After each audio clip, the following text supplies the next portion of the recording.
1964 এই কলেজখনত বিজ্ঞান শাখাটো খুলিব পাৰিছিলোঁ। চ' আহি পেলাই আজি আমি দেখা পাওঁ এই কলেজখনত 90জন ছাত্ৰৰ পৰা 4236জন ছাত্ৰ ছাত্ৰী এতিয়া আমাৰ ইয়াত অধ্যয়ন কৰি আছে, য'ত আগত আছিলে 9জন শিক্ষক আৰু অফিচ ষ্টাফ। তাৰ মাজত আমাৰ এতিয়া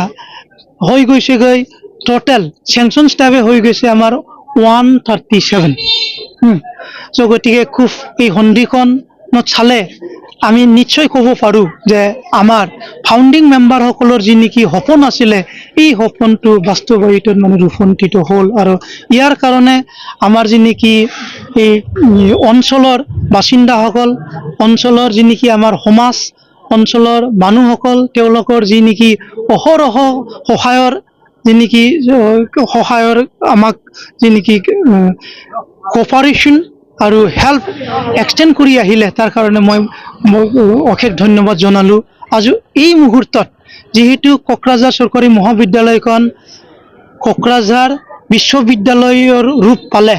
এই ক্ষেত্ৰত প্ৰয়োজনীয় যি নেকি আগভাগ সেইটো লৈ পেলাই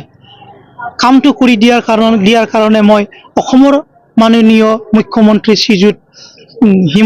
ডক্টৰ হিমন্ত শৰ্মা আৰু লগতে আমাৰ মাননীয়